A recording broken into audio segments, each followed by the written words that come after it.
ये होल्डर टॉसला आहे. चला घाई करा प्लीज. विशाल मित्रा प्लीज. परत त्यांना खेळायचं आहे घाटीमला. नंतर तुम्हाला परत खेळायचं आहे पारगावच्या विरोधात.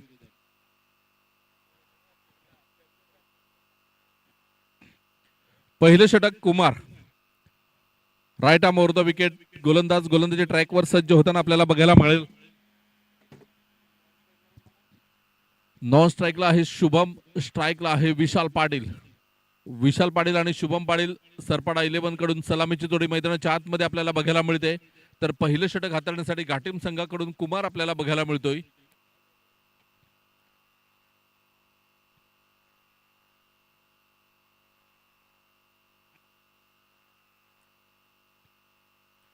Right arm over the wicket Kumar. Best of luck both team.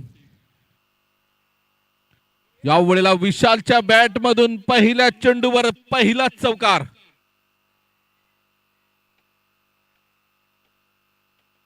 आजच्या दिवसामध्ये मॅन इन फॉर्म. प्रत्येक सामन्यामध्ये चांगली फलंदाजी आपल्याला बघायला मिळते निकेत कडून. त्याच पद्धतीने विशाल सुद्धा सरपाडे संघासाठी तारणहार ठरलाय. एक सामना वगळला तर प्रत्येक सामन्यामध्ये मात्र चांगली फलंदाजी विशालच्या बॅटमधून आपल्याला बघायला मिळते. मोठमोठे फटके त्याच्या बॅटमधून आपल्याला बघायला मिळाले. या वेळेला सुद्धा कुमारच्या अगेन्स्ट पहिल्या चेंडूवर चौकार येताना डीप स्क्वेअर लेगला. इथे आपण बघतोय चेंडूला अडवण्याचा प्रयत्न केला होता. जबरदस्त अप्रतिम क्षेत्ररक्षण आपल्याला बघायला मिळालं. आणि इथे आपण बघितलं तर थोडीशी खराब फेकी बघायला मिळाली. आणि तेच कारण आपण बघतोय की 3 धावा इथे पळून पूर्ण केलेल्या आहेत. धावसंख्या आपण बघतोय धावसंख्या 7 धावा. 2 चेंडूंचा खेळ होताना 7 धावा धाव फलकावर आपल्याला बघायला मिळाल्या.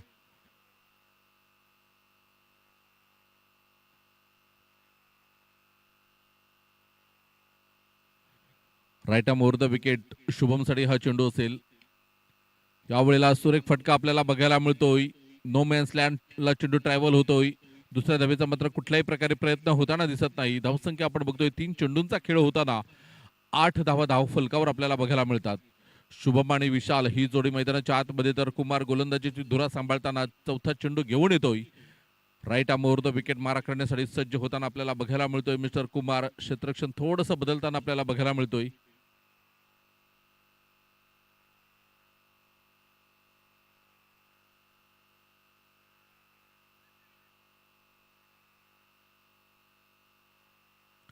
डायरेक्ट फेकी केली होती. असं वाटलं होतं की डायरेक्ट फेकी केली तर गडी बाद होईल, परंतु पूर्णपणे चुकलेला आहे तो. एक धाव या दरम्यान पूर्ण होताना धावसंख्या आपण बघतोय धावसंख्या जाऊन पोहोचते 9 या धावसंख्येवर. 4 चेंडूंचा खेळ होताना 9 रन्स ऑन दी बोर्ड. शुभमच्या बॅटमधून इनटू द गॅप चेंडू निघून गेलाय. 1 बाउन्स चौकार. 5 चेंडूंचा खेळ होताना 13 धावा धाव फलकावर आपल्याला बघायला मिळतात. काय अप्रतिम खेळ आपल्याला बघायला मिळतोय सरपाडा 11 या संघाकडून. 13 धावा धाव फलकावर 2 चौकाराच्या साह्याने 1 चेंडूवर 3 धावा आल्या आणि 2 चेंडूवर सिंगल मिळतात. अजूनपर्यंत निर्धाव चेंडू फेकण्यामध्ये यश आलेलं नाही. 13 धावा ऑन द बोर्ड. पुन्हा एकदा कुमार शेवटचा चेंडू हाताळण्यासाठी सज्ज होतोय. रिव्हर्स खेळण्याचा प्रयत्न होतोय. इथे पूर्णपणे चुकलेला आहे. धावा झाले 14 पहिल्या षटकाच्या समाप्तीखेर. चला लगेच दुसरं षटक हाताळायचं आहे. सुरुवात करायची आहे. लगेच गोलंदाजाला पाचारण करायचं आहे, कारण तुम्हालाच नंतर 2 षटकं खेळायची आहेत. अंधाराचं साम्राज्य जर झालं तर प्रॉब्लेम तुम्हाला होईल, हे लक्षात ठेवा. घाटीम संघ थोडी घाई करा. एका बाजूने शुभम स्ट्राईक एंडवर आपल्याला बघायला मिळतोय. दुसऱ्या बाजूने विशाल. विशालच्या बॅटमधून एक चौकार आलाय. शुभमच्या बॅटमधून एक चौकार आलाय. गोलंदाजी मार्कवर आपल्याला बघायला मिळेल दीप.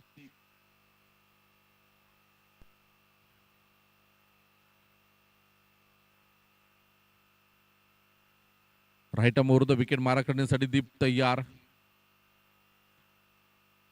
या वेळेला आपण बघितलं तर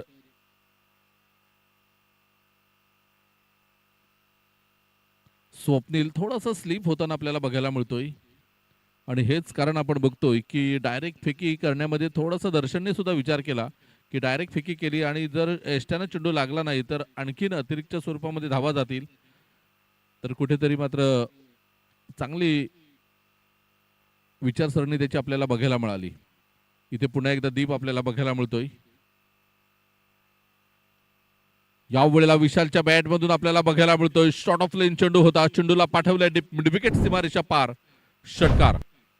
6 धावा येतात. विशाल काही टच मध्ये आज आपल्याला बघायला मिळतोय सकाळच्या सत्रापासून. 21 रन्स विदाउट लॉस. सरपाडा 11 हा संघ आपल्याला बघायला मिळतोय.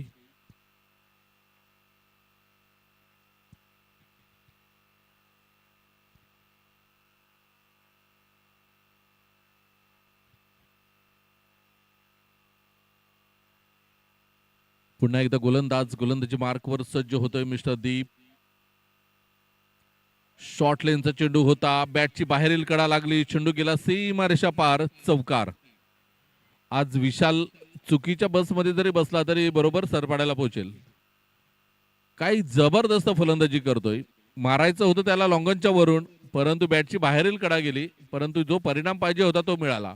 4 धावा आल्यात. धावा झाल्या धावफलकावर आपण बघितलं तर 3 चेंडूंचा खेळ होतोय आणि तब्बल 28 धावा 24 धावा धावफलकावर आहेत.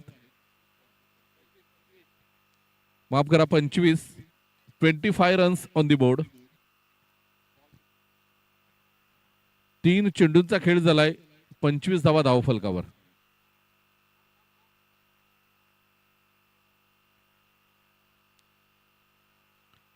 उजव्या यष्टीच्या बाहेर वाईड बॉलचा इशारा. धावसंख्या आपण बघितली तर 26 धावा, 26 रन्स.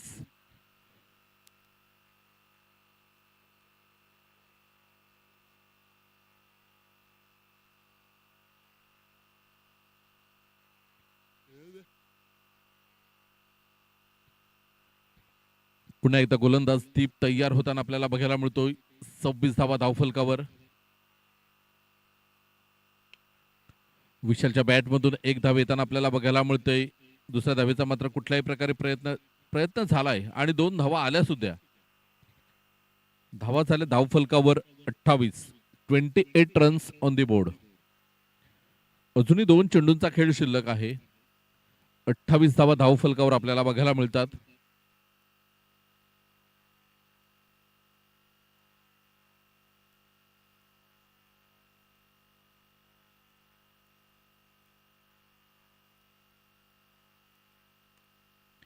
यावेळेला फटका चांगला आहे. चेंडूला खेळलंय, लॉंग ऑफला क्षेत्ररक्षण झालंय, चेंडूला उचलून फेकलंय, तोपर्यंत 2 धावा. 30 धावा धावफलकावर आपल्याला बघायला मिळतात. शेवटचा चेंडू आहे आणि शेवटच्या चेंडूवर विशाल किती धावा जमवतोय हे बघणं सुद्धा महत्वाचं आहे. मोठा फटका आला तर एक मजबूत स्थितीमध्ये सरपाडा 11 हा बघायला मिळेल आपल्याला.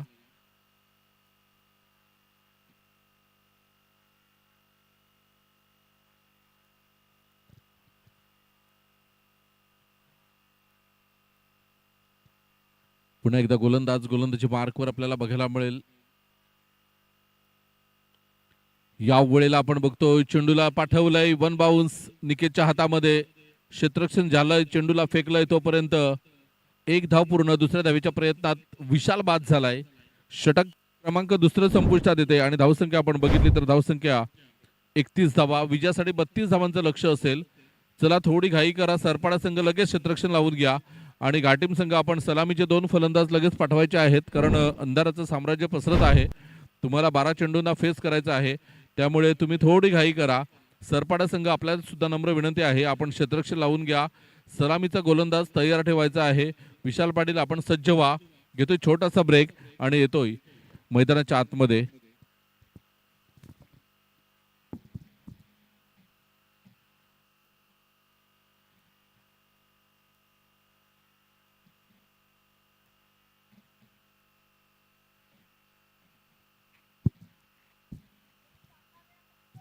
जर आपण पाहिलं तर अत्यंत चांगल्या प्रकारचा सामना मात्र पाहायला मिळतोय.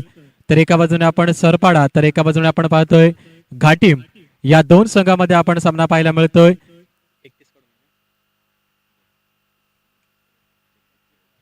31 धाव्या झालेल्या आहेत आणि 32 धावेचं आव्हान मात्र या ठिकाणी आहे.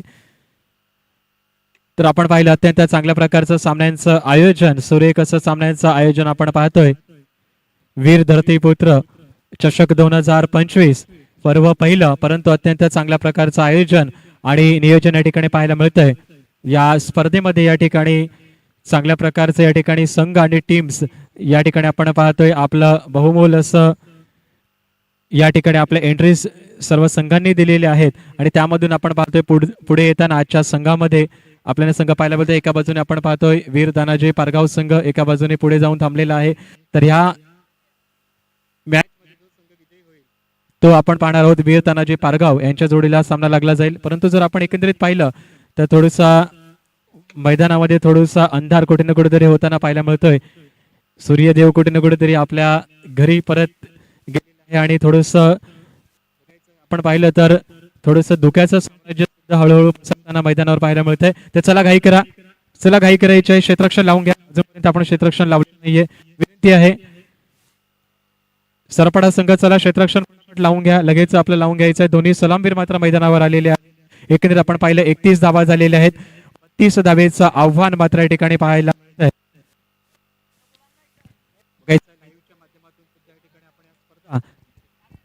पाहायला मिळत आहेत.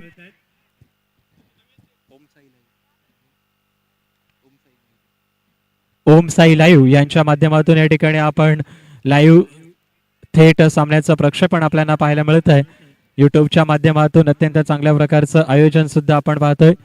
तसेच आमचे डीजे वादक सुद्धा अनिकेत काका हे चांगल्या प्रकारचं डीजे वादन सकाळपासून त्यांच्या मार्फत पाहायला मिळते. तसेच आमचे डिजिटल गुणलेखक असतील, त्यानंतर आमचे आणखीन गुणलेखक अत्यंत चांगल्या प्रकारचं या ठिकाणी सहकार्य पाहायला मिळतंय.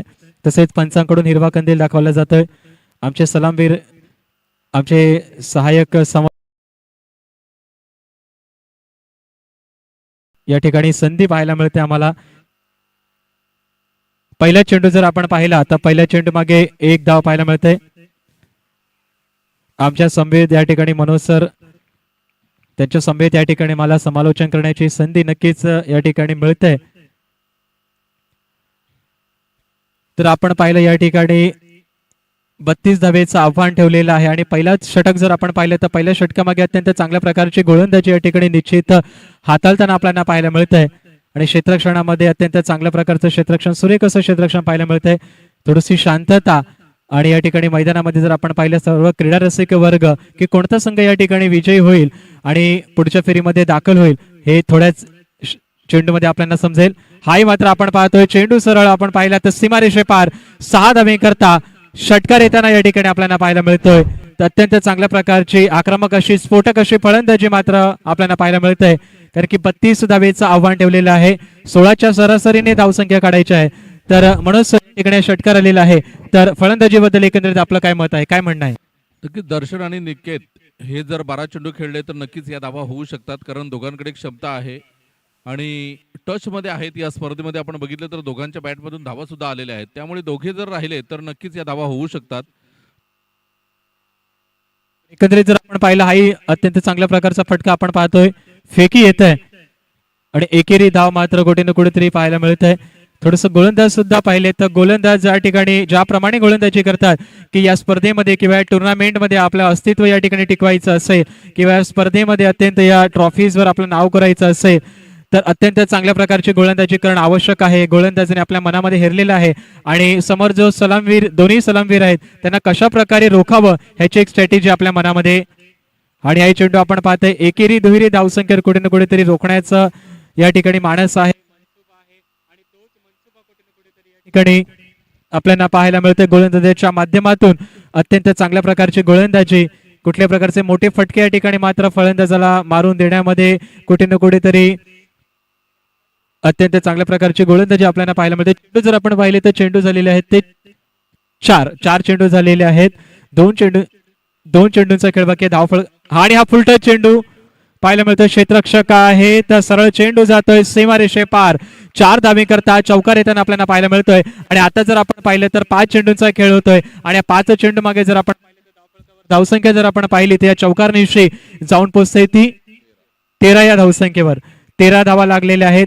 एकंदरीत आपण पाहिलं तर 16च्या सरासरीने धावसंख्या उभारायची आहे, म्हणजे 13 धावा आलेल्या आहेत. तर या चेंडू मागे जर आपलं गुणोत्तर, विजयाचं गुणोत्तर जर आपल्याला ठरवायचं असेल तर कुठे ना कुठेतरी चौकार किंवा षटकार येणं अत्यंत आवश्यक आहे घाटीम संघासाठी.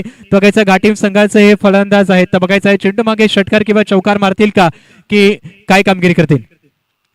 हाही मात्र थोडंसं स्लोवर, चांगल्या प्रकारचं व्हेरिएशन आपल्याला पाहायला मिळालं. षटक क्रमांक या ठिकाणी आपण पाहतो एक समाप्त होत आहे. एका षटकाच्या समाप्तीनंतर धावफलकावर धावसंख्या जर आपण पाहिली तर 13 धावसंख्या लागलेल्या आहेत. आणि आता जर आपण पाहिलं तर धावफलकावर विजय संपादन करण्यासाठी 6 चेंडू आणि 19 धावेची आवश्यकता आहे. तो घ्यायचा आहे. अत्यंत चांगल्या प्रकारची मात्र फलंदाजी करावी लागेल. तर घ्यायचं म्हणून सर काय वाटते की काय होऊ शकतं किंवा कशा प्रकारची फलंदाजी किंवा गोलंदाजी होऊ शकते. नक्कीच तगडं आव्हान आहे निकेत समोर सुद्धा, कारण मागच्या सामन्यामध्ये निकेतने चांगली फलंदाजी केली, परंतु जयप्रकाश पाटील यांचं तगडं आव्हान आहे. जयप्रकाश पाटील ज्या अँगलने गोलंदाजी करतात थोडंसं फलंदाजाला अडचणीमध्ये आणू शकतोय हा गोलंदाज. त्यामुळे निकेतला थोडासा सावध पवित्रा घ्यावा लागेल. परंतु 6 चेंडू आणि 19 धावा आहेत, त्यामुळे कमीत कमी 2 षटकार तर मारायचे आहेत 6 चेंडूमध्ये. तर कशा पद्धतीने मात्र निकेत फेस करतोय हे बघणं सुद्धा महत्त्वाचं आहे. Jayaprakash Patil right arm over the wicket मारा करण्यासाठी गोलंदाज सज्ज होताना आपल्याला बघायला मिळतोय. पहिला चेंडू यावेळेला बघा, मी म्हटलं होतं की जयप्रकाश पाटील चांगली गोलंदाजी करतोय, परंतु निकेतच्या कौशल्यावर आम्ही शंका घेत नाही. 5 चेंडूमध्ये 19 धावा करण्याची क्षमता निकेतकडे आहे, परंतु इथून यापुढचे 2 चेंडू निर्णायक आहेत. यावेळेला आपण बघतोय चेंडूला मात्र झेलण्याचा प्रयत्न करायला हवा होता इथे, परंतु एकच धाव मिळेल. आता 4 मध्ये 18ची गरज आहे, म्हणजे 3 षटकार तुम्हाला मारायचे आहेत. सरपाडा की घाटीम हा प्रश्न तमाम क्रीडा रसिकांना सतावत असेल. खास करून पारगावचे खेळाडू वाट बघतात की आमच्या अगेन्स्ट कोणता संघ खेळेल, सरपाडा की घाटीम. जर घाटीम संघ आला तर थोडेसे आयोजकांचे सुद्धा प्रॉब्लेम होतात की त्यांना उद्या सकाळी खेळायला जायचं आहे, त्यामुळे ते उद्या सकाळी अवेलेबल नाहीत. आणि जर सरपाडा आला तर मात्र आजची जी शिल्लक लढत आहे ती उद्या सकाळी होऊ शकते. या वेळेला सुरेख फटका आपल्याला बघायला मिळतोय. चेंडू निघून गेलाय, क्षेत्ररक्षकाने मात्र क्षेत्ररक्षण केलंय. इथे आपण बघतोय आता विजयासाठी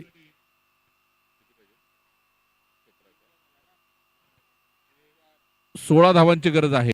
2 षटकार आणि 1 चौकार.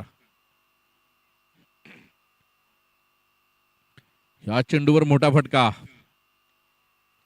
या वेळेला आपण बघतोय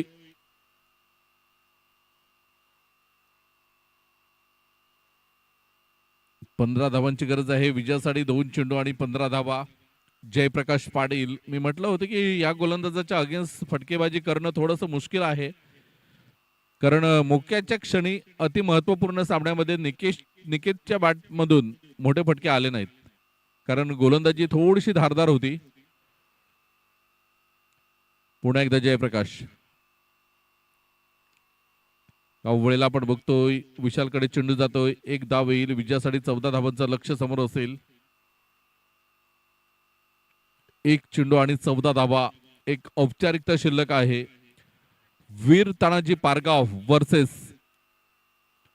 सरपाडा 11 की घाटीम हा प्रश्नचिन्ह आहे. तिथे 1 चेंडू नंतर आपण नक्कीच नावाची घोषणा करणार आहोत.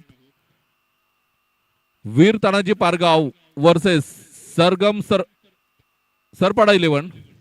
सरपाडा 11 वर्सेस वीर तानाजी पारगाव. उद्या सकाळी ठीक 9 वाजता आपण हजर राहायचं आहे. हे दोन्ही संघाच्या खेळाडूंनी लक्षात ठेवायचं आहे, खास करून कर्णधार विशाल पाटील आणि अजिंक्य घरत